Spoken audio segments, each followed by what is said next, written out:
Two. The white one. Check. Check. Check.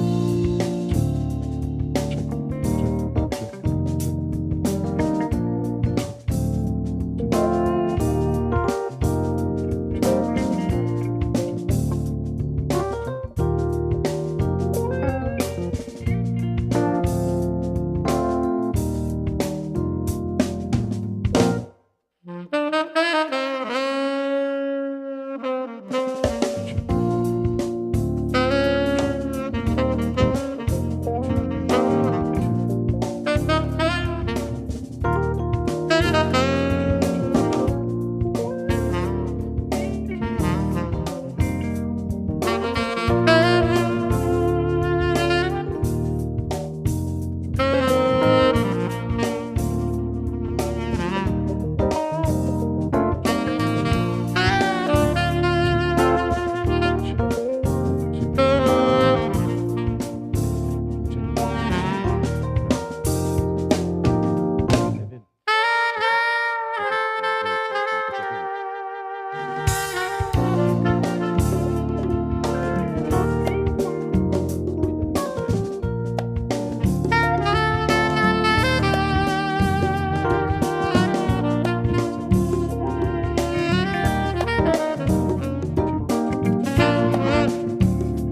to the Roundtable, a special interview with the Prime Minister of St. Kitts and Nevis, Honorable Dr. Terrance, and members of the media.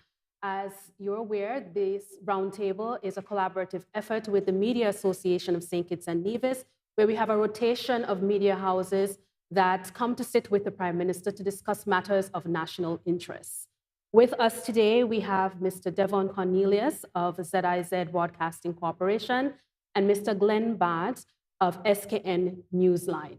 The roundtable is being carried live on ZIZ Broadcasting Corporation television and radio channels and media platforms, Freedom FM, Win FM, TV Cable, Channel 40, and Tel TV in St. Martin, as well as on SKN Newsline platforms, CBN TV and radio in the British Virgin Islands and the US Virgin Islands. At this point, we'll hand over directly to the Prime Minister, who is going to give his opening statement, after which the floor will be open to the media houses to engage the Prime Minister. As you are aware, as custom, we will have the media houses state their names and before they ask the questions. Thank you very much. Let me, of course, welcome the media representations who are here with us today. I want to take this opportunity, of course, to welcome the people and the citizens of St. Kitts and Nevis who are joining us, and for those who are in other territories outside of the Federation who are also joining us. To those who have been following us, we really want to appreciate you. To all those who are definitely involved. As you know, I usually keep a round table after traveling, and I use this opportunity to update the people of St. Kitts and Nevis, our citizens, of course, in keeping with our agenda of good governance and transparency. And so I will start with a number of critical matters that, as you are aware, I typically take this opportunity to update you. Recently, I traveled to Guyana and to St. Vincent and the Grenadines for the 46th CARICOM Heads of Government meeting and the 8th CELAC Summit, respectively. These gatherings represent pivotal moments in our collective efforts to foster regional cooperation, solidarity, and progress across the Caribbean and Latin American regions. From the 46th CARICOM Heads of Government meeting, at the CARICOM Heads of Government meeting, we engage in constructive dialogues centered around bolstering regional resilience, advancing sustainable development, and confronting the multifaceted challenges facing our nations. Together, we reaffirmed our commitment to the principles of democracy, good governance, and social justice that underpin the CARICOM community. The discussions revolved around the urgent need to address climate change and its profound impact on our economies, environments, and communities. The Caribbean region, particularly vulnerable to the adverse effects of climate change, we recognize the imperative of collective action to mitigate its consequences, enhance disaster preparedness, and promote sustainable development strategies. Here in St. Kitts and Nevis, we see firsthand the effects of climate change in our nation. The increased sargassum invasion in our waters destroy beach fronts right here at Koi. As I speak, prolonged droughts affecting our water supply and our crop yield. They are only a few. Moreover, we deliberated on strategies to revitalize our economies in the wake of COVID-19 pandemic, recognizing the importance of resilience, innovation, and collaboration in building our countries back to where we were and beyond. We also emphasized the significance of regional integration. We explored avenues to enhance intra-regional trade, investment, and cooperation to stimulate economic growth and foster prosperity for all our citizens. As part of this discussion included work toward free movement of all community nationals, which I will expound upon even further today, as I've seen a lot of comments surrounding this. Let me also add that Haiti and the situation in Haiti was also significantly and profoundly discussed in the presence of the Haitian President Henry, and CARICOM discussed with other partners, international, and regional in how we can deal with the situation in Haiti.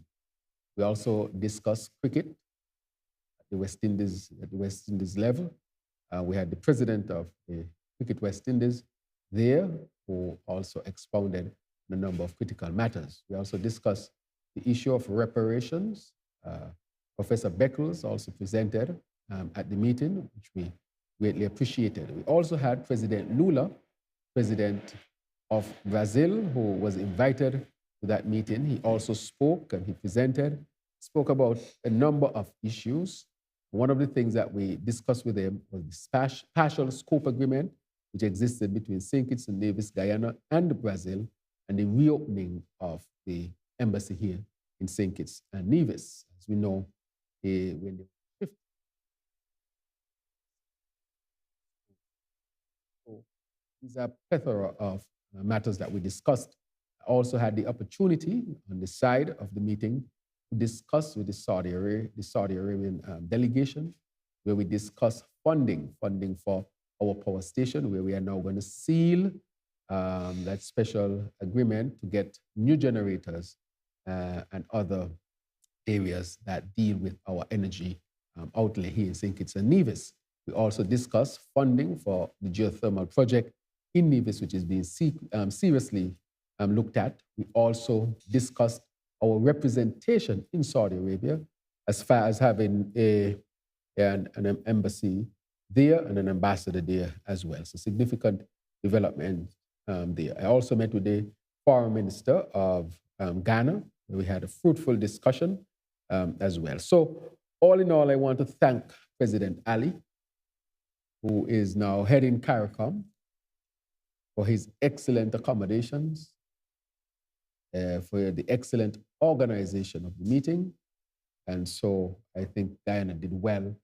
The meeting, of course, panned out to be very, very fruitful. Now on to CELAC. Now, CELAC, we know we had a meeting with the European Union earlier. We had a summit here in St. Vincent, the 8th summit, where leaders from Latin America and the Caribbean region convened to strengthen bonds of friendship and solidarity across our diverse nations amidst the backdrop of global challenges, including the ongoing pandemic and the economic uncertainties. The ongoing economic uncertainties, rather, we underscored the importance of working together, dialogue, and cooperation. During the summit, we reaffirmed our commitment to the principles of multilateralism, international law, or the rule of international law, and inclusive development, recognizing the importance of dialogue and cooperation in addressing regional and global issues of mutual interest. We also explored opportunities for enhanced collaboration in areas such as trade, education, health, culture, etc. I want to thank the Prime Minister, government, and people of St. Vincent again for their excellent organization of this CELAC meeting.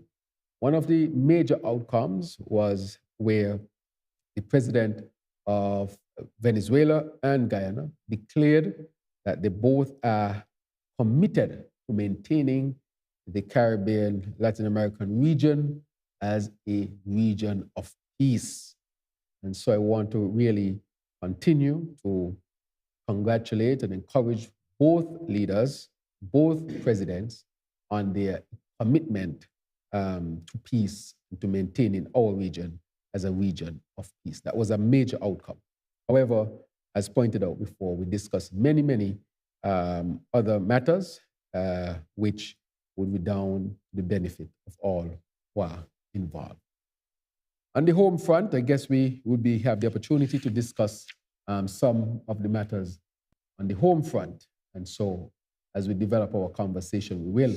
But I want to take this opportunity to thank the Ministry of Health and its team for the control of the outbreak that we had of gastrointestinal illnesses, that's diarrhea and vomiting, and for the respiratory tract illnesses, that was COVID and influenza, which are very well controlled. Earlier, I discussed that we had some cases of dengue. We were able to control that as well. So based on our assessment in our meeting today, St. Kitts and Nevis is at a very low risk at this time for any communicable diseases. And so I want to thank, as you know, there were those who were preaching gloom and doom that COVID will break out again and all sorts of other things. But of course, we controlled it and we handled it.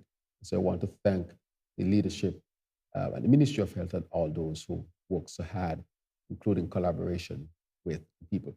Of course, we have tremendous work going on at the Ministry of Health, which I'll discuss, also in the Ministry of National Security, which we can discuss further.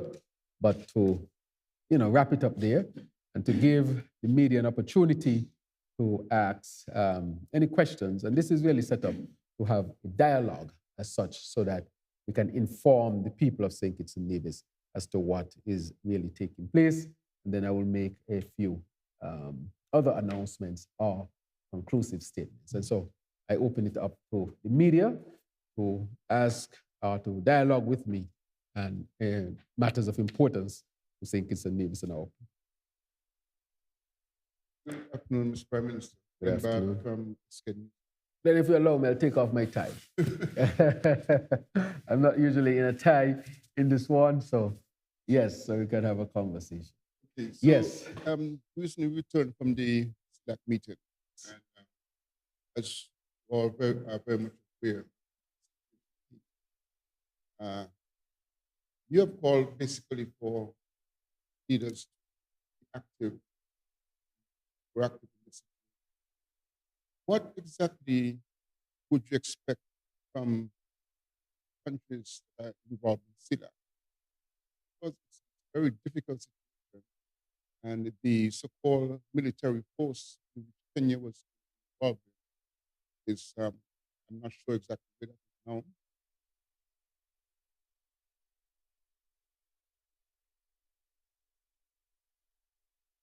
So the situation in Haiti is a very precarious situation. We all understand that. It had been an issue that I have been dealing with since I became, prime minister. And in going through the different meetings and the different stages of what's happening, I think we're at probably the worst stage. There had been a number of things that were contemplated, plans, discussed as far as political outcome and as far as having stabilization force to bring security back to Haiti. There were extensive meetings, including meetings with international partners and regional partners. And so, from our own perspective, what is being sought is how can you find a political solution in Haiti or pathway and bring in security to Haiti. One of the things that was discussed again was a multinational force where the Kenyans were involved, where you would have others from other regions such as Benin, I think, also was involved, and then from the Caribbean region, who would also form part of that. And you'll have support from international partners in terms of making sure that the necessary resources that are needed to, have a positive outcome would be available.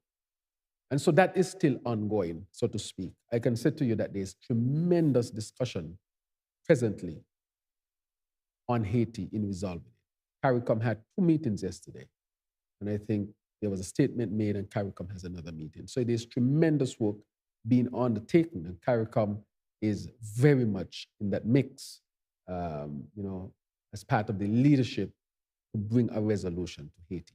So there's tremendous work at this point in time going on. But in broad terms, without getting too specifics, 2 things that are being sought. 1, the political pathway, and 2, to bring security to Haiti, looking at bringing in a force to resolve the matter. I think with Kenya, it was not necessarily the army at that time. I think it was the police, because it was a security matter, not at the level of a war or anything like that. It was a matter of bringing some resolution to the instability in terms of security and so forth.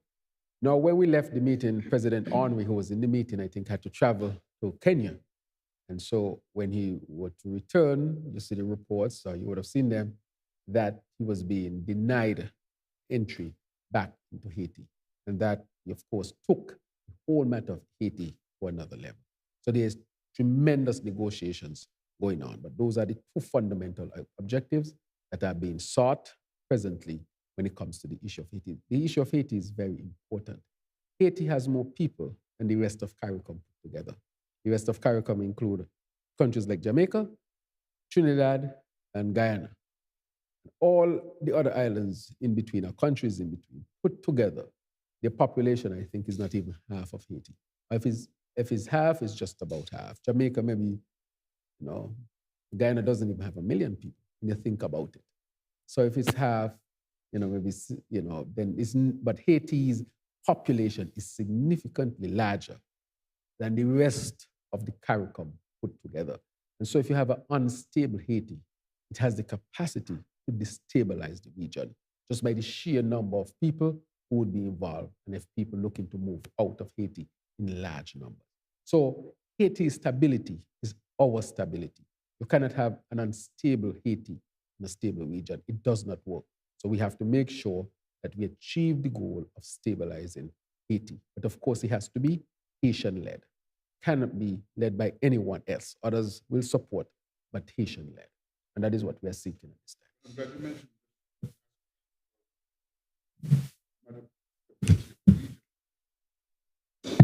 because the matter of stability of the region, because if Haiti continues as it is, we are likely to see more migrants coming our way. So what would what would be government's stance on increased numbers of Haitians that we may pick up because of rescue operations or simply because they're coming into our country in an illegal manner? So our government, we have been battling this. We have had maybe around 3 episodes or so of illegal migrants or undocumented persons from Haiti. We have dealt with them in a humane way. I can say from the last set, my last update is that a lot of them left because I guess they were on their way to wherever and they got into some trouble at sea. They were rescued and a number of them left St. Kitts and Nevis already. Now we have to be mindful of the population of St. Kitts and Nevis. We will seek to be as humane as possible, always, and to accommodate what we can if needs be. We cannot go beyond what our capacity would allow us to. We cannot turn our back totally on a people who would be in distress. But at the same time, we have to be mindful of the limited capacity that we have to help people. And so we're keeping those 2 things in mind. And I cannot allow the country to go beyond its capacity because then you'll create another crisis in the Caribbean, which will be a crisis in St. Kitts and Nevis. And so we have to balance those 2 things, being humane, trying to help those who are in distress, while at the same time maintaining our national integrity and not go beyond the point where we cannot really sustain those who we want to help. So I would not put the country through that. And that is why it is critically important that we all act in the region to make sure that Haiti is stable. An unstable Haiti can create an unstable region. So that is why we have to, at this point, see what can be salvaged, and work as hard as possible to bring stability to that country. Good afternoon, Mr. Prime Minister, and good afternoon to the viewers and listeners. Devon Cornelius, that is at Broadcasting Corporation. You made mention of conversations had with Saudi Arabia in terms of sourcing funding for energy projects. What is the current status of geothermal in St. Kitts and Nevis? As we understand, there will be a partnership with both islands to have this project looked at. And secondly, in your statement at the 8th Summit of CELAC Heads of State, you issued the call for our community to be a practical part of the solution to help resolve the disputes as it relates to Belize, Guatemala, and Guyana and Venezuela. So what support will St. Kitts and Nevis provide with regards to those disputes? Right, thank you very much. And the matter of the geothermal, I want to really thank the Premier of Nevis for being very proactive on this and really seeking, even though he is the leader of the opposition, to work with the government to bring resolution to this. The IMF just released their summary. I have not touched that, but that is probably something we can touch. And the IMF is saying that St. Kitts and Nevis can become a self-sustaining, almost sustainable island state based on its energy potential. They have done the numbers and they recognize that is extremely, extremely good news. I don't think we have ever heard before a way that our country can become so sustainable, where our people can maintain their standard of living and even improve. It means, therefore, we will not always be at the whim of the fluctuation of tourism. You know, something happened in one place and your tourism is affected. The fluctuations in the CBI, the fluctuation in energy cost as you would buy fossil fuel and so forth. But this can give you a sustainable opportunity to maintain a good nation. So I want to start with that. Remember, we had put our sustainable island state agenda together. And at the crux of it was energy. Energy really is the axle of this wheel. And to see that the IMF, in its evaluation, has reached the same conclusion in financial terms, this really gives credence to what we have developed as the sustainable island state model. So let me start there. So needless to say that we are going to be pursuing over the next couple of years very aggressively to convert our country to renewable energy. Solar energy, we're going to start soon, which I'll get into. Wind energy, geothermal, because we can achieve it. Now, the thing is, we talked to the Saudis about it, Cornelius, and the Saudis sent a team here to St. Kitts and Nevis to evaluate. So they have come, they have evaluated. And now they've gone back to Saudi Arabia, and those discussions are going to continue. And in short order, we will know their position. However, we have already confirmed the $40 million that are needed for the generators at the power station, and we are going to invest in other areas to make our situation here in St. Kitts very sustainable. However, the money is to be invested in Nevis. We already have $17 million, and the Saudi is expected to help us with about $20 million to now get the geothermal. We can start where we are, but we want to have more wells. And so with that, we'll be able to really push the geothermal project forward. So if we have renewable energy, including geothermal, put St. Kitts and Nevis on an excellent path of sustainability and financial freedom. That is the financial freedom. And so we are working tirelessly hard on both things. So that's the update, basically. We continue to work hard. We're awaiting more input, financial input from the Saudi end, as far as this is concerned, but that has nothing to do with the first $40 million, which I'm going to sign this month. So there will be a signing ceremony where I sign on that. So in St. Kitts, we're going to have these generators, we're going to have prepaid meters. We're going to, over the next 2 to 3 years, we're going to put prepaid. So you pay for the energy that you need. That's going to save the government hundreds of millions of dollars per year. So that means, therefore, that puts us in a very good position where those resources can be used for other things. But it also means we can diversify the economy more. We are less dependent on these fluctuating industries. So you'll see us. But just to say, the solar plant that we had discussed, that project will start around May. I want to say that after the elections, we renegotiated that. We had the Canadians involved because one of the companies was from Canada, and a European country involved because another company was from Europe. We actually got the cost down, which is important. And also, within the contract, we can buy the company. That is critically important. I think petitions and divisions were asking, can we buy into it? That is actually embedded in the contract, that we can buy into the company and buy it all the way down. But initially, they are going to invest $85 million US dollars, none of which will come from the government. $85 million US dollars. That's over $200 million EC to be invested in St. Kitts and Nevis through that one project within the next year and a half, without a dollar coming from the government of St. Kitts and Nevis, with the provision that after it's done and it's up and running, we can buy it down. Right? So it gives us the opportunity to own parts of that project. Matter with regards to Guyana, Venezuela. The matter with Guyana and Venezuela, as I said in my opening statement, that both presidents in the CELAC meeting agreed to maintaining the region of the Caribbean and Latin America as a zone of peace. And I want to really encourage them to continue along that path. St. Kitts and Nevis has been there from the beginning with CARICOM, doing our part. I was in the meeting in St. Vincent. I sat around the table, the discussion behind the scenes. It was a Caribbean-led, Latin American-led approach to resolving this matter. These negotiations were led by us. And so I want to really highlight how important CARICOM is.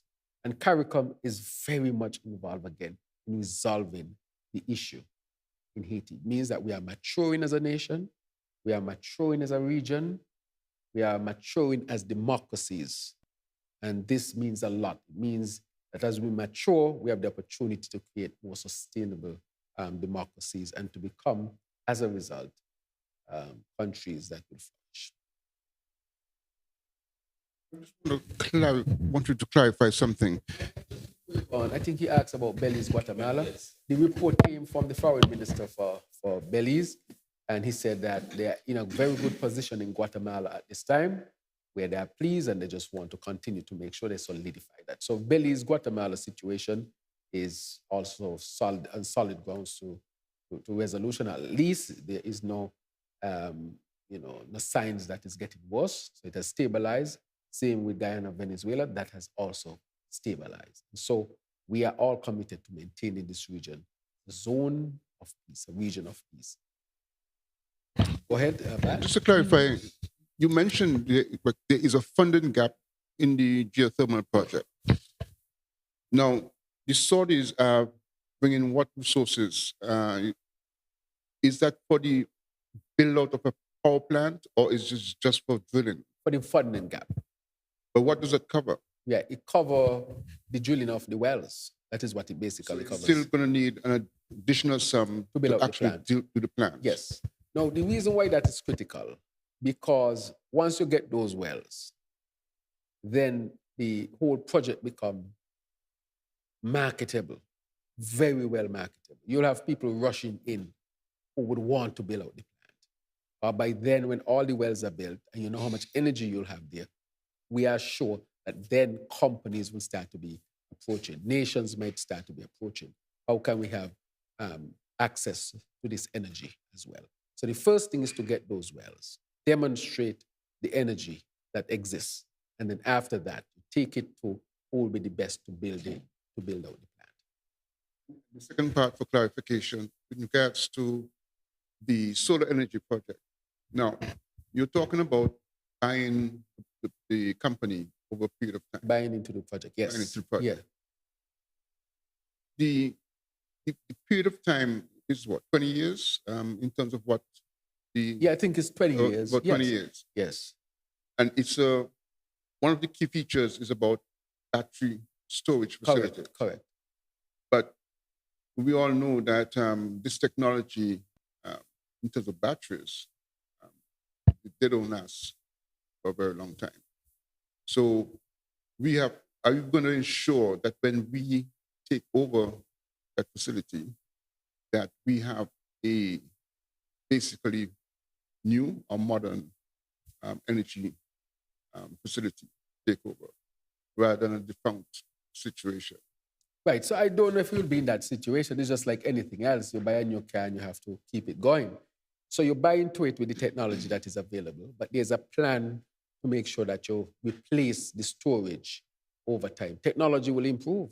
Already in St. Kitts and Nevis, there is a technology that does not use lithium battery to store solar energy. They use high capacity. I'm going to do the turning on of that cube next week. That is a new type of technology, but St. Kitts is going to be one of the first places where that is introduced. And it is because of our leap towards a sustainable island state and to use the technology available. So at some point, the technology may not even be battery. And we already have an example of that here, where we store solar energy not through a battery, but through a high-performing capacity type of system. It's a very technical term, but already the technology is advancing from batteries. But the batteries, I don't know how long you say they last, but part of the plan already inbuilt in it is how you maintain those batteries. But you expect the technology to improve as you go along as well, to the point where you may not need batteries. Afternoon, Sharma Math. Prime Minister, this morning, 6 Christopher Neves. Can you elaborate on the strategic importance to the police force and how will they?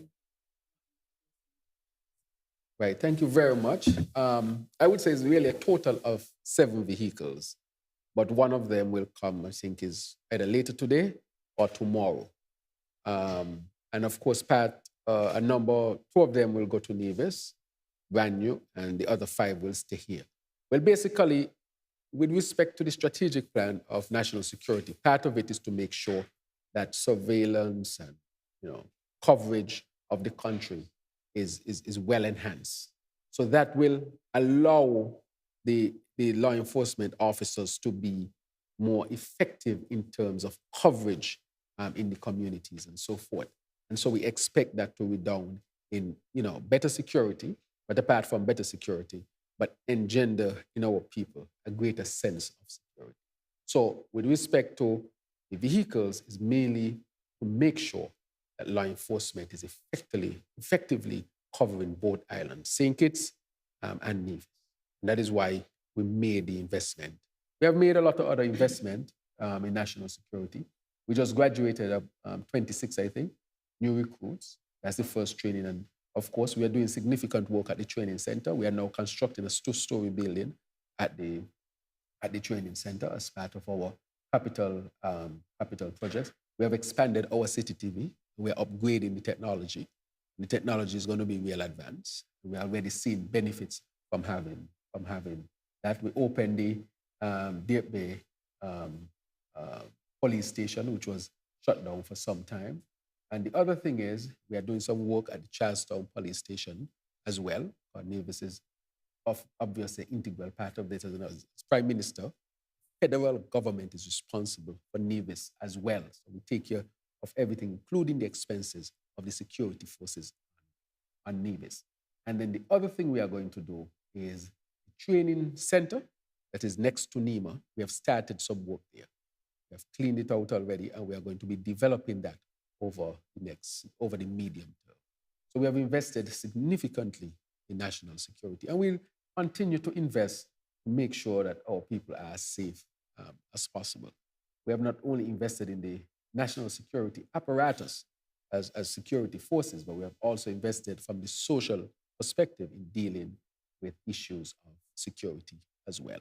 So yes, the vehicles are just part of the significant investments that we have made in national security, whether it be human resource development, getting equipment, structures, infrastructures, and getting experts to help with it. And I will say, for the first time in a long time, the high command of the police force is fully decked out, including the addition of an extra ACP, because community policing will be a fundamental pillar of policing here in St. Kitts and Nevis. It wouldn't be a by-the-way type of activity by the police, but will now be a fundamental pillar of the police service to the people of St. Kitts. The issue of full free movement of CARICOM nationals, we've seen media reports regarding Antigua and Barbuda's position, Bermuda, Barbados.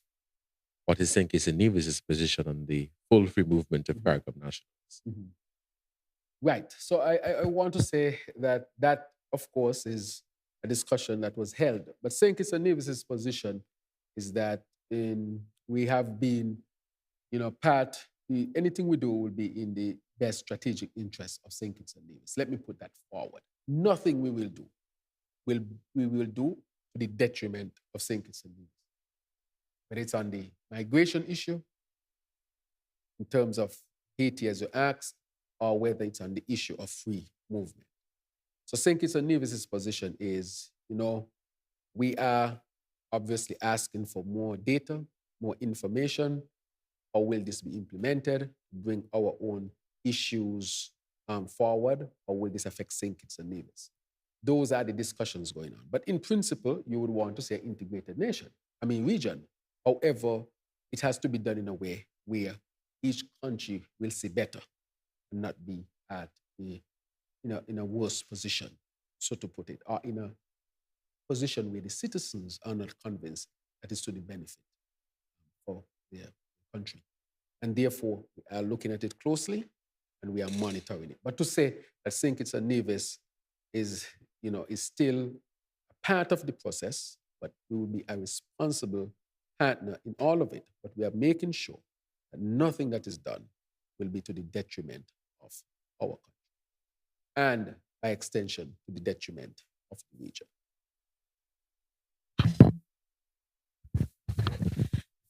This question is based on one of the recommendations recently made by the IMF report, and it's to do with strengthening the financial system. Now, what measures are being taken to ensure that all banks meet the regulatory minimum provisions and capital as established by the Eastern Caribbean Central Bank? And how is the government addressing the issue of long-standing non-performing loans, and what progress has been made in that? Right. So you ask a very fundamental question in terms of the regulations. Of course, National Bank and other banks come under the regulation of the central bank. But I can say that there has been improvement with respect to complying. National Bank, this year was able to pay a dividend. It is complying. We know that over the years, especially, we saw what happened with the type of risky investment that was practiced and led National Bank to a loss, and to the point where I think for the first time in its history, it could not pay dividend. We understand that. We have strengthened that. We are now investing in the National Bank, as it has reported, is investing in more stable, more loans that are safer, stable and safer, and not the risky up and down. I think National Bank is also approaching this with doing more commercial banking.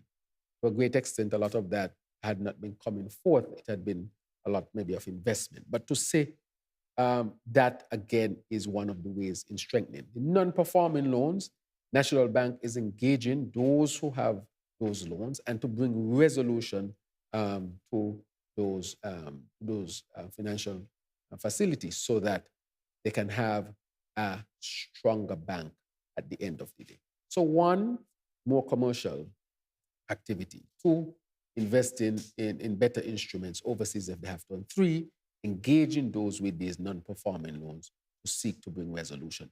Of course, this is a humongous task, but they're on the pathway to resolving a lot of these matters. Now, when you talk about the banking sector, for example, we have been complying with what have been regulations, not only locally, but internationally.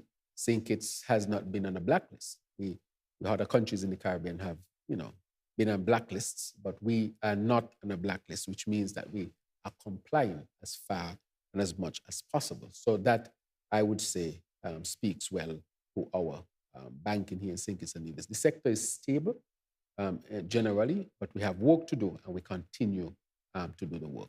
But while you talk about that, the Development Bank, which is a different situation, we know the situation that the Development Bank ended in with a deficit of debt of $333 million EC dollars, over $250 million. It was left really in shambles by the last administration. That is a fact.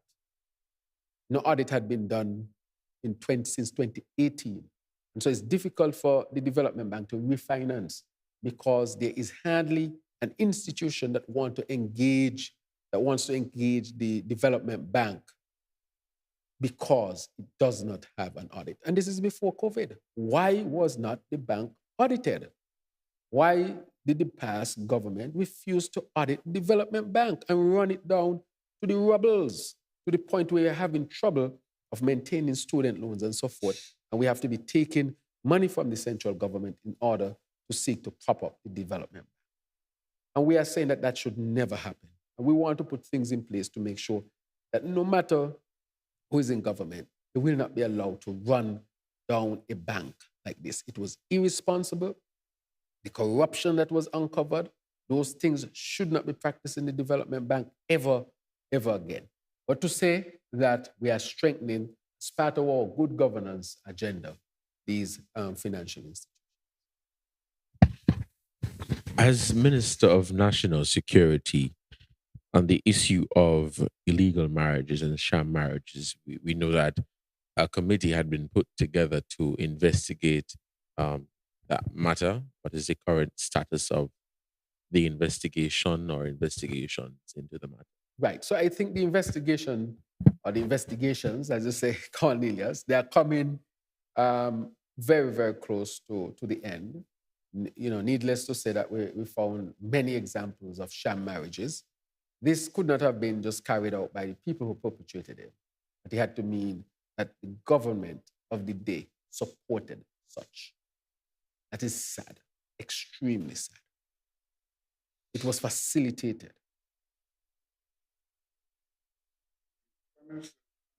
The IMF 2024 Article 4 mission to St. Kitts and Nevis. They said in one of the sectors, and I'm going to quote, CBI has performed well in recent years, but there is scope to further improve integrity of the program. The authorities have improved the governance of the program by advancing CBI legislation and creating the CBI Board of Governance to improve oversight. The transparency and accountability of the CBI program could be enhanced further by publishing an annual financial report on the CBI unit's operations and key data on applications, end quote. Now, given your administration's promoted good governance, transparency, openness, and so forth, and based on the experience that the media houses have had in St. Kitts in getting information, would it be correct to say that the CBI program is exempt from public scrutiny? And if it is not, what actions will you take this year to bring it into compliance with the ideals of transparency? Well, I would say, Bert, that's a good question. I think you read the first part of the statement, apart from the heading, where they mentioned that there has been improvement, significant improvement, in terms of the legislation and in terms of setting up board of governors and so forth. So we are correcting any matter that has to do with the governance for more transparency and openness of the program. As I said before, we had to go in and do a complete audit of the program, see what's going on, and that is still ongoing. So what the IMF is mentioning is that we have done work, as I promised we would do, to the point where I think St. Kitts and Nevis has some of the toughest legislation when it comes around to the CBI program. The last part now is, as we set it up, how are we now going to relate the information to the public? And that is the last part that we're actually working on. Why is it important? If you look at our budget and the audit report, the numbers from the CBI program are actually in there. The financials of the CBI program are already being reported because you have the budget and you have the audit report. They have to come in the budget. So if you look in the budget, 2023, 2024, you will see that information, the financials. The other part they're talking about, the nationalities and so forth, that we are actually putting in place. And I'm not just saying that. They said we have changed the legislation. They said we have put a board of governance in place. And they're saying that we need to do some more, which we, of course, have done a lot and we will do more. What does that question bring you to, Mr. Bat? If we have done all of this, and this had never done before, you have to ask yourself the obvious question. What was being done in the previous administration? What was being done in the previous administration? Have questions been asked? I remember you asked a question, somebody asked a question, and they were basically told, it is not your business. I'm sure you remember the question. Yes. And the answer to that question. I totally agree that your administration has done a lot in terms of the legislative aspects of it. Right. But remember that you also came into office carrying that mandate, transparency, and good governance. Which we are doing. Okay. It's Right. not going to be done overnight, of course. But first, you have to get that legislative framework. Without good, strong legislative framework, you can't do anything bad. Everything is fluff. If somebody come and tell you, for example, we are going to put a new policy in place, where is the law to support that policy? If there is no law, it is fluff. It is just like in the last go around with unity, when there was some Charlestown Accord. And the then Prime Minister said, this does not have any groundings because it was not law. And therefore, what we are doing is creating the legislative foundation and framework for all of this to happen. You have a board now. You have all these legislative changes that anybody want to touch them, they have to go into the Parliament. And so it's a process. We're not even in office for 2 years, and we have done so much to really change it. We have changed legislation twice, SRNOs, and put in a board of governors, and we're advancing to make sure that this is part and parcel of what we're seeking to achieve when it comes to the issue of good governance and transparency. So I want to say we have done a tremendous amount, and we have created the legislative foundation, and we are moving ahead for more and more changes that will comply even more with our own standard. That standard of ours, our own standard for us is also important. But let me say that we will never ever compromise the security of the program. This is a separate argument. We always strive to make sure that the security, and we have strengthened the security of the program. We have increased our cost. Our cost is the highest in the region, and we can discuss that further. We have put in place a security, we are putting in place a security officer who will be based in Europe to monitor our passport. Nobody else is doing these things. And so I'm proud that we have done a significant amount of work, and we will continue to do the work until we get what we want to make sure that the program complies fully with what we want for good governance and integrity in public life and so forth. And that is part and parcel of our overall governance agenda. I want to come back to that aspect of the increase in the cost of our program compared to perhaps some of the others in the region. But I want to also move on to another part of the IMF concluding statement. And it spoke about our social security system, where it noted that if nothing is done in the next 2 decades, the Social Security Reserve Fund could be depleted, now taken to address the social security situation, which I believe has been, let's say, the football has been kicked down the road several times under different administrations. I would say we were not waiting for the IMF to mention that. One of the earliest things I did in this administration, what we did, is that we had a meeting between Social Security, our actuary, and the stakeholders at Marriott, and the media was invited. So the media, I will ask to recall my words then, to let our people know I'm not reacting to anything that is said. We already know that the solvency is up to that time. As a matter of fact, it's one of the best in the Caribbean, let me say that. And I must always give credit to our first national hero and his team from the 1970s who put Social Security in place, even against great opposition. But now we have one of the best funds in the whole region. It was vision. We have reached the point now where we have to look at it. So we have brought in the actuary. The actuary has done this work. Just had a communication from the director. I've said to them that this year they have to now go out to the people and educate the people about social security and what we will do to strengthen social security. So when they come to you this year, it would not be because they were reacting. It would be because they were doing prudent planning and evaluation over the last year or so to make sure that they can now go to the public and explain to the public and get the public's buy-in as to the changes that will be necessary in order to keep social security going. And so we are ahead of the game when it comes to that. So this report highlights the fact that something needs to be done, but it also would point to the fact, if we were remembering, that we have started to do work and significant work with respect to that. And then you can reach out if you want to the Director of Social Security, Mr. Lord, and he can give you that information. But the actuarial report is done. That is why the IMF, I sure, might have consulted that as well and look at it, because we know these things. And I've spoken to it. I've spoken to it multiple times, but I think because now it's in the IMF report, it's now on people's minds more than it would have been before. But that is fine. But just to let you know, we're addressing the matter. Mm-hmm.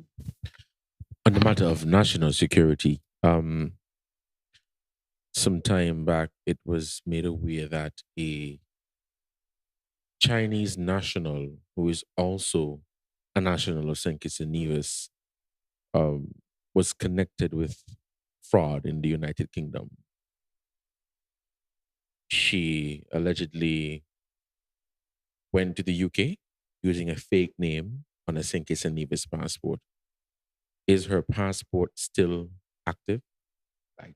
So I would clearly say that anytime we work with Interpol, and we are very responsible. Any citizen, whether it be citizen who was born here or by whatever means you become a citizen, we are going to make sure that if you break the law of any other country, that we will take the necessary measures.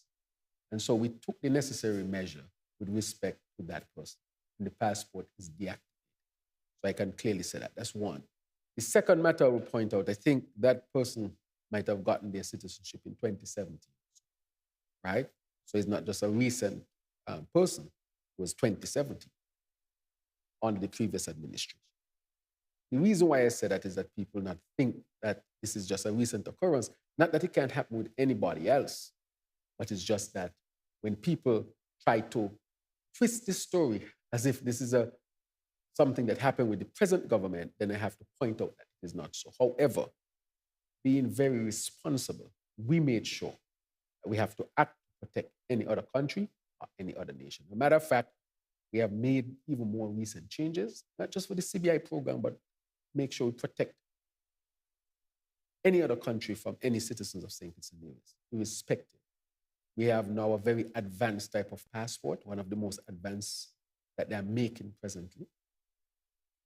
And so we continue to strengthen our security. As I told you, we are putting a security officer in Brussels who will cover Europe, the UK, and so forth, making sure that any action that is to be taken is taken, and to make sure that we say to them that we are in the game to protect ourselves and to protect you. And so that is part of the strengthening part of our citizenship by investment. On the minimum wage increases, because that too was also one of the recommendations made in the IMF report for the government to assess the impact of the increase. What considerations are being made to mitigate any potential negative effects of the minimum wage increase on the economy and the work? Right. So when you look at it, I think part of what the IMF is saying is how competitive you would be with respect to your other partner. I think that is from the perspective from which they look at it. If you ask us, the workers had gone through a lot. People have gone through some difficult times in the world today. We looked at it, we put a task force together to study it, we consulted, we did all that we had to do to see what would be the best approach we can have with respect to this. And this is where we lie at 4:30. We intend to continue to study it. to see how it would affect investments and so forth. So far, we are not seeing any of that. We want to create an environment of investment. Not only does wage to me is part and parcel of it, but should not be the most significant. How effective is your business climate? Why don't we improve that? How industrious are your people? Why don't we improve productivity of our people? Do you have access to energy, cheap energy like renewable energy? Are we providing that for people? Do we have laws to facilitate business? So we are looking at all the other aspects that attract investments to any country that we must improve upon. It cannot be at the expense of just wages. What are you going to do? Pay people next to nothing all the time to be attractive? Who are you attracting? How about we tell them, look at Singapore, for example. Their wages and salaries are much higher than us. But companies are flocking there. Why? Because they are saying, even though wages and salaries are high, we get our bang for the buck because ease of doing business, training and preparation of the workforce, laws to ease our activity as a business. And so productivity, so energy cost, technology availability.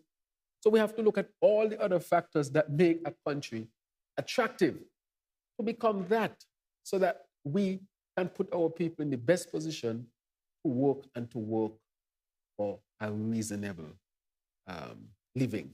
That is why it is important, because we are bringing forward a productivity agenda. The task force is already being put together. Because if St. Kitts and Nevis is to continue on a pathway to improvement, we must improve our productivity. You cannot have a population where people are not productive and expect to live well. Even the Bible had something to say about that. By the sweat of your brow you shall eat bread. It doesn't mean you have to go out in the field and work, but it's saying that you have to be productive in order to eat. It's on the individual level, the community level, and the country level. That is what we want to bring to our people. Be productive, work, put in the time, put in the industriousness, put in the mental power, the innovation, those things that make you competitive, and you will see the reward. If you don't put in those things, you will not see the reward. Whether I'm here or not, it is a law of life. He who puts in or she who puts in the work will reap more. There's another part of the Bible where one man was given, I think, 1 talent, and some others were given 4 and much more. He got 1 and hid it. The others who got more multiply on it. And when the giver of the talents returned, he said, "Where's your talent?" He hid it. Took it away and gave it to the man who had multiplied his talents. It's a lesson to us. Whatever we have to multiply on it, work on it, because it cannot be that you're not producing and being innovative and using your talents and expect to live well. If it's one thing I want to leave with the people of St. Kitts and Nevis in the Federation, if we don't become more productive and innovative, we will not be able to survive well in the 21st century, whether I'm here or not. Don't allow anybody to fool you. And so I want to encourage that as much as possible. And it shouldn't be that people should be paid very little so as to attract an investment. And it means, therefore, that we'll continue to be a subjugated country and a subjugated people. At which point we're going to say as a people that we don't want to live like that anymore. That we're going to wait for some savior from some other country to tell us how we should do it, why we can't do it ourselves. They don't have more brain power than us. Of course, we're going to collaborate with people, work with people, but we have to come to the table with something. Can't always be expecting somebody to deliver something. And if we don't change or improve in that, rather, we will have tremendous difficulty in the 21st century. But if you read the IMF report, it speaks to how St. Kitts and Nevis can become that through energy independence, renewable. So we have the answer. So it's now us now to work towards that. We have the answer now. But it's along those lines too that my next question is geared because yes, the energy pillar foundation is critical to this whole thing. In between now and when we get to that stage, there's a lot of things could happen. Yeah. So my question is this: government cannot do everything. No. Private sector of this country has to do its part as well. Right? How do you get the private sector to re-engineer itself, get revitalized, and get involved in the development of the country through investment, either by individual companies or by joint ventures? Um, are there any incentives that could stimulate this whole private sector led growth that I think is necessary if this country is going to move forward? Right. Very good question, Mr. Bad. I spoke to the Chamber of Commerce and Industry while I was in Guyana. I did not want to miss the meeting. And so we discussed a number of critical matters. One including we have not carried the taxes back up. We have not increased the taxes. The taxes as incorporated and unincorporated. Because we say, okay, let's keep the taxes low as an incentive to the business and let's see how they would use that to invest and expand. That was one of the ways. The other way that we are looking at is how can we encourage business to go into renewable energy and have a feed-in tariff where they can sell that energy back to the government. They satisfy their need or they sell to the government to create enough energy, and if they would buy it back at a much lower rate to help the country to transition. So the private sector has a significant role in all of this, but we wanted to create the environment of low taxes and other opportunities in transition to energy. Because energy is one of the things, one of the greatest expenses that they have. If you look at them, we are paying the FBC for the companies presently. Millions. One of the things the IMF says that we have been able to manage the inflation. That was part of the inflationary strategy as well. So how can we lessen the operative costs or the operational costs of these companies so that whatever cost they pass on to our citizens is at the least price or cost that is possible. So we have on the taxes, we have the incentive that is coming when it comes to energy. We have supported the energy costs over the last number of years. When I traveled for the first time to the Afrexim Bank in Barbados, we went with the chamber. And I intend to include the chamber and other business areas in St. Kitts and Nevis, or other business organizations, to be a part of what the government is doing. And so we want to include them in discussions and trips so that they can make those private sector connections as well. For example, if you have a company that wants to come in from Saudi Arabia, why can't they make contact with a private company here so that that connection can help that facilitation into St. Kitts and Nevis? And so the private sector has to be a part of it because no government alone can do it. Let me tell you the significant error that was made by the last government. They were killing tourism. You know that we had the least growth in tourism since COVID because the government refused to remove the restrictions when they could have removed them. That is why we took until 2024 to recover, when others were seeing greater than expected numbers in 2022 and 2023 because they had lifted the unnecessary restrictions much earlier. Some countries, of course, didn't close down at all, like USVI, but other countries removed their restrictions as quickly as possible so that they could have gotten back to the business of tourism and other economic activity. That is what hurt our growth. We could have grown much more. That is why the first action I took, Mr. Bat, was to open up the country on the 7th of August, 2022. And if you read the IMF report, I think, refers to it. That was a significant decision made. That one was a significant one. And the other one was a CBI to change the laws and the regulations so we could have engendered in the international partners a sense of confidence in St. Kitts and Nevis. Otherwise, I can say here, Bat, we would have lost our visa access. I can talk about it now because we have done significant work, but we would have lost our visa access. And that is why we continue to strengthen the program. And that is why I'm encouraging the other countries to strengthen their programs as well. Today, I can say we met, five prime ministers, we all met, and we have come up with an MOU led by the OECS authority, which I have signed. I signed yesterday, and we intend to wrap up the signature and to get it back out. Those who will sign on to Europe to show them that we are serious when it comes to regulations and management of this vital program. The other mistake we made with the CBI, apart from not strengthening the laws when they should have and so forth, was to bring the economy to depend too much on the CBI. What happened to tourism? That is why you see we went quickly to expand tourism. More flights, seeking to get more ships. If not more ships, more passengers. That is why we want to end the seasonal aspect to tourism, and we are carrying down the flights down to August. So only September and October we want to become the dull season, while hotels and everybody is preparing for the active season. That is why we are investing so heavily in agriculture.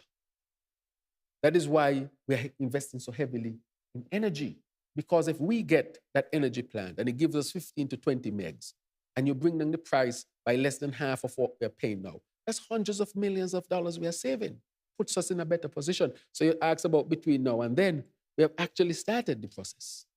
So we expect that while we wean off one, we actually catching up in another area. Because we expect the energy to be coming from the plant within a year and a half.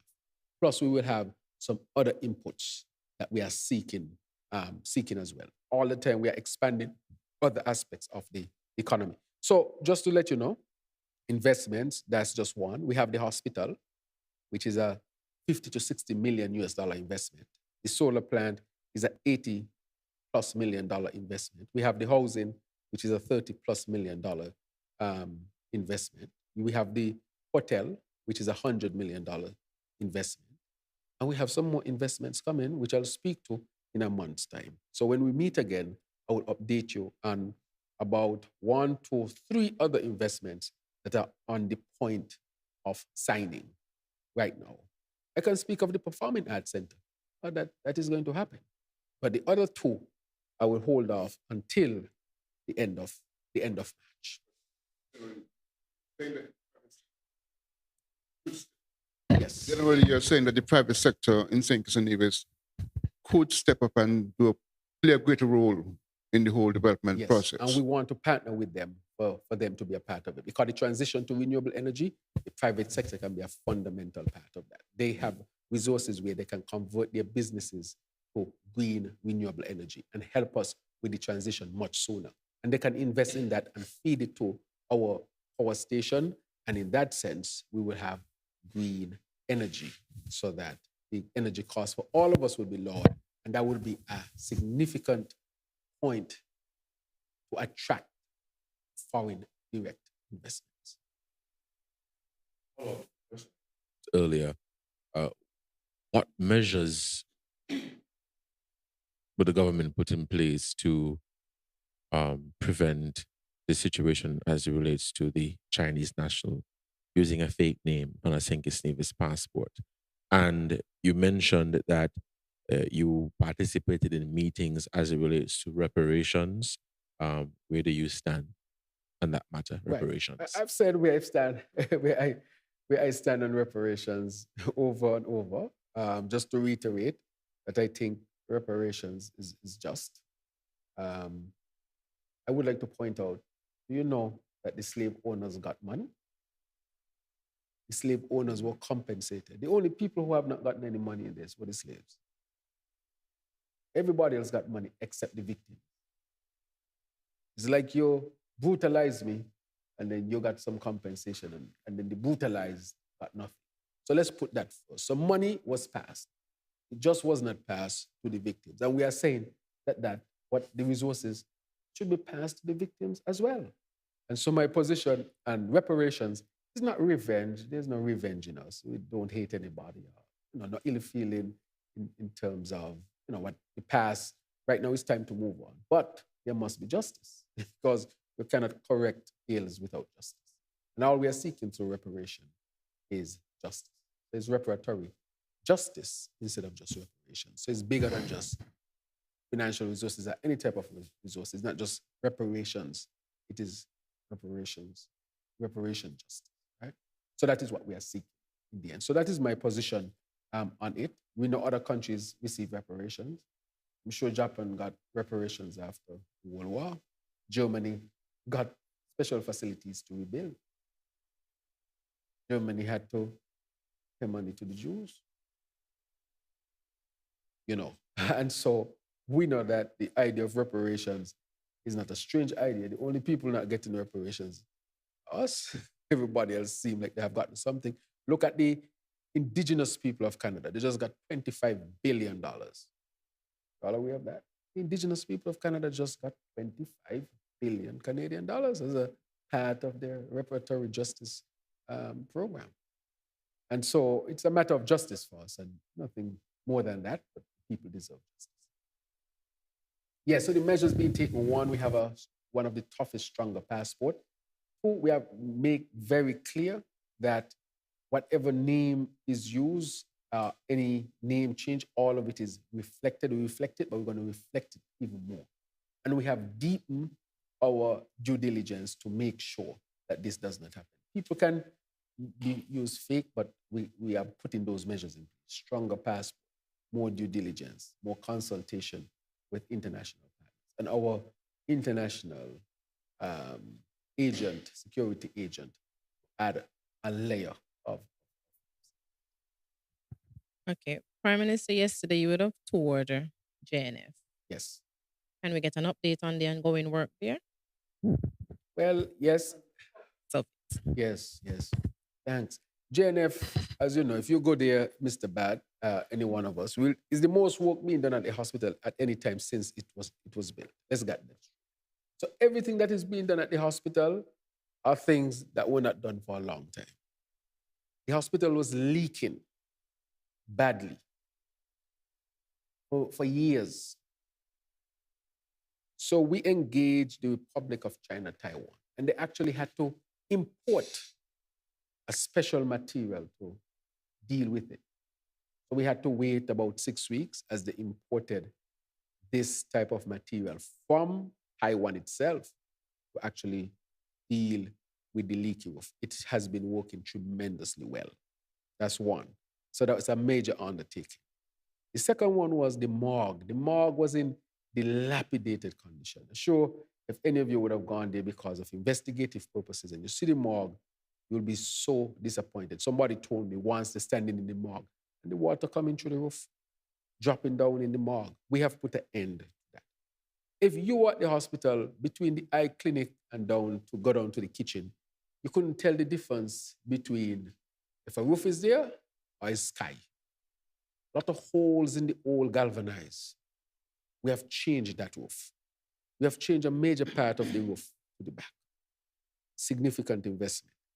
The other thing that we have done is we have bought 2 heavy-duty, very modern washing machines. Because you would hear people complain about linen for years, no sheet. So we said we want to put an end to that. We bought pillows. These sound simple. In the hundreds.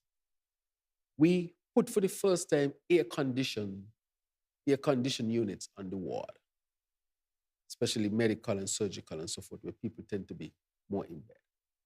First time, because of the increase heat. We also went and invest in a new CT scan machine, which we have already bought. Right now, we have sent Mr. Joel Patrick, one of our most senior radiographers. He's now in St. Lucia, receiving training on the use of this very modern CT scan machine. So he's there presently. We have started the work to build the housing for the MRI machine. You go there now, work is going on for the MRI machine. We have reintroduced a fluoroscopy in the hospital, which is a special type of imaging, like X-ray. To put it in simple terms, they help with imaging, X-ray type. The technicians left maybe 2 weeks ago. And we have brought in very up-to-date anesthesiology machine. The other day, one of the machines, I think, went down. And there was some talk about anesthesiology. The machines will go down all the time. What was never compromised was our ability to do emergency surgeries. You here have these cameras, they can go down, your watch can go down. But we have backup. And not only that, we made sure that if the worst case scenario happens, we can still do emergency surgeries. All these things we are doing at the hospital, we're going to reopen the private ward. The most dialysis machines we have ever had in St. Kitts and Nevis, we can rotate them in and out. We fixed the water problem at the hospital to a great extent. Change out the toilets at the hospital. We have now introduced the most specialists the hospital has ever had at any one time in its history. We have neurology, never had that before. That's doctors who deal with nerves and brain and strokes and so forth. A stroke is a problem. We have 4 internists, the most we ever had. We have 4 government-hired internists, plus a private one, the most we have ever had at any one time. Today, I got to note that the ICU is empty, and people are thinking that the ICU is empty because you have such improved care in terms of the specialists at the internal medicine level. The patients are not reaching to ICU. They said they have never seen, they said it's been a long time that they have seen no patients in ICU because of the improved care at the lower level. We have now 2 pediatricians, which we have had before, but this is in concert with all the other things. We have 3 surgeons, Dr. Matt Grant and his wife, a Kittian who has come home to serve. 3 surgeons working for the government. I think that's the most the government has ever had at one time, working for the government. 2 psychiatrists. And now we have put up the hospital a psychologist, a PhD psychologist at JNF that started 2 weeks ago to deal with the mental health matters that we are dealing with. We have brought in histopathologists, pharmacists, nurse specialists. The hospital right now, in terms of equipment and specialists, is in the best place it has ever been in its history. And just now, we are going to introduce medical assistants in triage area. Medical assistants. So as soon as you come to the hospital and you go inside, you don't have to wait. There will be a doctor there, or a medical assistant, or a nurse whose job it is just to see patients when they come to the triage. They will not be involved in the treatment in the back unless there's a crisis, so that you don't have this long wait. And they can be able to tell you, well, you have to wait 4 hours because all you got is a scratch on your hand. Well, we got people over here with asthma and stroke and heart attack and so forth. So that it's not a first come, first serve basis. It's based on severity of illness. So if you go to the hospital, we are fixing up the foyer. So you're going to see a modern foyer when you get introduced into the hospital. So why are we investing so heavily? Because I think healthcare needed to be improved and our people deserve it.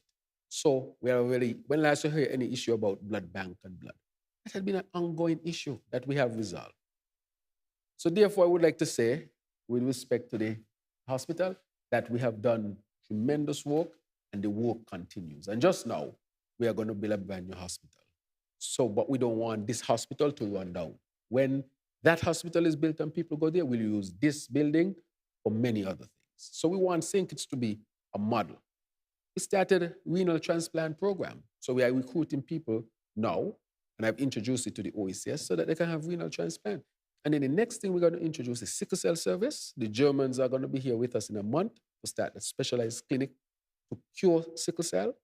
And then we're going to introduce cardiovascular advanced treatment in terms of echocardiogram stress test to see if the heart have blockages around it within the next 6 months. So all that is already in train. This is not theory and talk. The results are there to show for themselves. So, in this matter, could I say then that similar to how we have done in the education field with these offshore education institutions, would it be safe to say that St. Kitts and Nevis could find itself in a position where we are, let's say, a medical center for certain services within the region? Would it be fair to say that? Yes. We want to make it a region for sickle cell advanced. It will be the most advanced clinic we set up in the Caribbean, because no other area is curing sickle cell in the region. We want to become the center of excellence for that. We want people to come from throughout the Caribbean to St. Kitts for sickle cell care. The other one we'll be offering is renal care. There are some others who do renal care, but we want to also be a center for that as well. So in the near future, those are two areas in which I think St. Kitts and Nevis can be a referral center for countries around. You have sickle cell, go St. Kitts. You have issues with kidneys, go to St. Kitts. And that, I think, we will start to make our mark. Mr. Prime Minister, recently in the National Parliament, there was the adoption by resolution of the report recommendations that were provided by the Salary Review Commission. Now, obviously, no matter what side of the political fence you're on, there are going to be disagreements as to the timing and all of that. But one of the things I was wondering about, because it has come up again, is the situation in which the report was done under the previous administration exceeded the 3-year period of review. And some are asking, why didn't this government do or commission its own review? Basically, because the economic environment would have changed since COVID-19, and perhaps the recommendations would have been different to what they are in this old commission report. What's your take on that? Right. So you read the IMF report. What does it say about the recovery of the economy? No, it's back to it. By the end of this, It will be back to 2019 level, right? Right. Good. So we know that. Good. But that is not the main issue either there.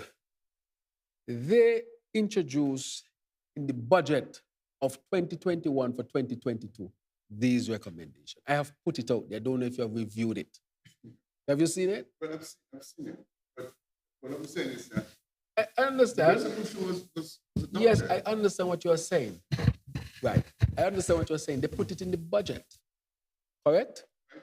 In 2021 for 2022, when the economy was worse. So I asked myself the question, what are you really talking about? If you introduce this in 2021 for 2022. At that time when we said, we told the FS, we will not allow the payment to go through until the economy improves.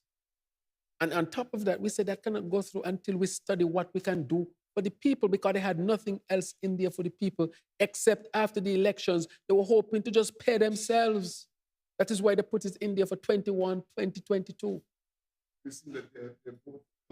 They're accusing you of the simply accusing them. But you have the facts, Bert. The facts is there. You can easily see in the budget, and you can easily see in the allocation exactly what they did in 2021, 2022. And nobody asked about it. Nobody asked, why is it you put this, we're just coming out of COVID, and you put that for yourself and nothing for the people? Why is it nobody asked? It missed all the reporters. It missed most of the population. We must realize now we have a more proactive media environment now. Good. All right, Mr. Man. But they missed everybody, because when I put it out, people asking, is that real? I say, yes, they sneaked it in there. So when the past governor, God bless his soul, brought it up to me because the report is to send to him, I said, Governor, I cannot allow this payment to go through. He said, but he had accepted the report. It was a good report. I said, I cannot, I want to see what is being done for the people. We have to do something for the people before I push this through, even though the money was budgeted for in 2021. And that is why I'm asking, why are people being so politically hypocritical? You put it in there. We decided you can't activate that. We said, no, that cannot be activated. And so we held it back. Let's see what we can do for the people. No minimum wage discussed. Look at all the measures we have done. Let me look at something here, God. And the reason why, Mr. Bat, I want to read it, because that's a very good question you have asked. This is the reason why I want to read it. Look at what we have done for the people since. And I will go through a list of things. Allow me to do that. One, minimum wage after 10 years. Two, recalculation of the GAE long service gratuity.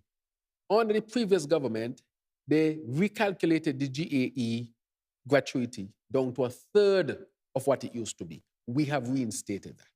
You know, we had this ceremony up at NEMA. Three, pension for GAE workers, which we are finalizing. Nothing was in the pipeline for them. That is why we are now putting in the regulations and so forth to get it done. So I want to say to all of our GAE workers, just give us a little bit of more time as we get this right. Nothing for them. A further increase for civil servants. We paid the independence workers bonus. We did the reset to get people back their electricity and all of that. We did the savings investment portfolio for our young people, which is also in the process and will be rolled out this year. This is a significant amount of work that we have done for our people with the improvement of the economic condition. But if we have done this, followed them and done this in 2022, they budget for it in 2021. And when you hear, I mean, it's laughable. When you hear those who perpetrated this talking about it, if I were them in cricket, you know, bad, you play cricket, there are some balls you just say, leave alone. That's a good ball, leave alone. And move on. Let the next ball come. Right? And that is why I highlighted to the people that all the things they talk about, had they considered them, would they have put it in the budget? The budget is a legal document. That is why I say you have to have strong laws to determine if somebody is serious or not. If somebody had said it, you could say, man, they can say, I was just talking. But you weren't just talking, you voted on it. They voted in the parliament to pass the increase of salary for them. So go back and check it, Mr. Bat. And I put it out there and I probably will send it to you. But you know, for you to pass a budget, you have to vote on it. So they did vote on it. So I would like to say, so we decided then on those critical things. It had come to the point also where the wages and salaries of PSs and directors were higher than ministers. I don't think it was ever intended to be like that. But would you say that the PSs don't deserve their increase? Deserve their increase if they work. But I think the reasonable man would think, okay, also, you have a minister, a PS, a director, and they're making more than the minister. I don't know how you would see that, but I think people would think that that, you know, had become an anomaly. That is another aspect to it. But nonetheless, to say that we had determined that all of this had to be done before what was budgeted for. And that is why we held off and said, no, we're not accepting. One final question. Last year, you had indicated that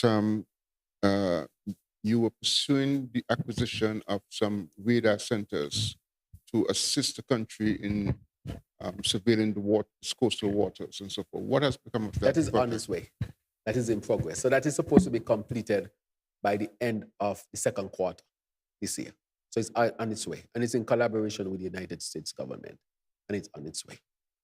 In the meantime, we have put some security measures in place to deal with better border security as part of our own local response to the need. But that technology is on its way. One final question by Ms. Matthew of SKNIS, and then the Prime Minister will give his closing remarks before we conclude the session. It's just a quick update. Yes. Recently, you spoke to the reopening of the pharmacy at the Mary Charles Hospital. Do you have any word on that? Yes, we intend to open that pharmacy next week. We have contracted a new pharmacist. The pharmacy is being renovated. It's very, very near completion. And so the people in that region should expect that service once again. We actually want to expand the service, not just to a service that would be twice a week, but we are seeking to see how we can get that service to be 5 days per week so that our citizens in that region can have access to pharmacy services. And so I'm happy. That is one of the upgrades of our healthcare delivery. The other upgrade is the Carding Home. As you know, if you go there, we nicely painted it. There was a room called the Strong Room where you have difficult patients. We humanized it, and that has been completed. And now we are doing this grand scope of work for roofing and so forth. We are also bringing in nurses whose job it is to just take care of our patients at the Carding Home. They will not be working at the hospital or any other place. Those nurses will be placed permanently at the Carding Home. I worked at the Carding Home as a doctor. I remember as a doctor when nobody used to want to go to the Carding Home. And I just came back from study. I said, I will go to the Carding Home to work. I work at the Carding Home and in the prison. I said, these are the least among us. Well, I am trained as a doctor. I will look after them if I have to. And so I developed an affinity for people who are imprisoned and people who are at the Carding Home. As the Bible said, the least among us, what will we do for them? So we have painted it. We want it to look good. I want to thank the nurses who are working tirelessly hard there to transform the lives of the people there and to say to them that you might be here, but you are still human. You're still a human being. You should be treated as such. So we painted it up, make it look nice. We're going to do some work on the roof. And most of all, we're going to bring in nurses who specialize in that type of nursing to just take care of these. And I believe me, it might be the best place in St. Kitts where we'll be able to get that type of nursing care. But we believe we should really take care of them. So we have started significant work here as well. There's a lot to be done. But as you see, we have a plan and we are working the plan. There are threats. There are threats, for example, to the CBI program.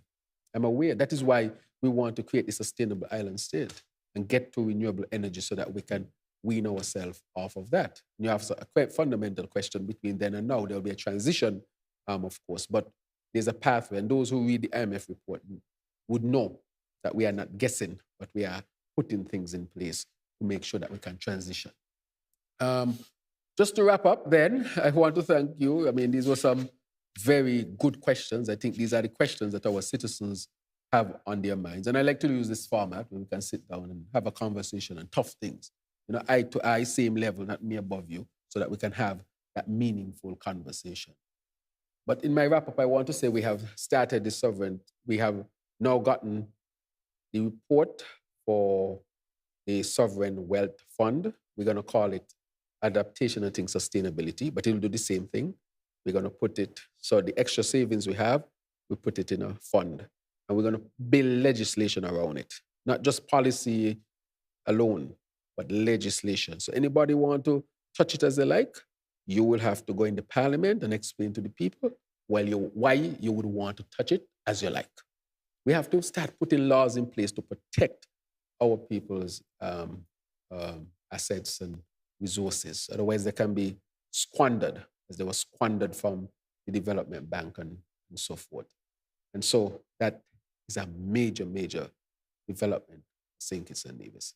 The other one that we are doing is that we are now waiting on the World Bank to present its report on how we should share the revenue between St. Kitts and Nevis to bring that discussion to an end. At least people respect the World Bank, they have no skin in the game, so that when that report comes, we can say, look, this is a credible report. And this is a report that will guide how we share the resources between St. Kitts and Nevis. And that is coming very, very soon. What I want to say to the people of St. Kitts is that this government continues to work hard, tirelessly hard on your behalf. We are open. I know there are questions, especially when others talk and you hear the mistruths because of the forum we're in. I wouldn't use other words with respect to the facts, and once the facts come out, I think they would suffice. I want to say that we are a responsible government, will continue to work towards the sustainable island state agenda. I want to say to you, the citizens of St. Kitts and Nevis, let us work together. It is our way out to become energy independent. There is no free meal on this earth. Whatever we want, we have to work for. We have to be innovative. We have to be intelligent. Nobody else is more intelligent than us. We don't claim to be more intelligent than anybody else. We're endowed with whatever they're endowed with. And if they can do it, we can do it. So let us be realistic in our approach. Let us do what we have to do because we have a way out that in a few years we can really transition St. Kitts and Nevis to a sustainable island state, a place where you continue to live well and you will improve condition of living. Thank you very much for joining us. And I want to thank the media and all who are involved. Thank you all very much. Thank you so much for tuning in. You were listening to the Roundtable. The Roundtable is aimed at fostering a relationship with the media houses in St. Kitts and Nevis to create an atmosphere of transparency and accountability, key aspects of the government's good governance agenda. I want to thank the media houses again for coming out and engaging with the Prime Minister, and for those media houses that carried our session today. Thank you very much. Thank you for tuning in. And thank you to our Mr. Williams, who does an excellent job every time. This was the Roundtable.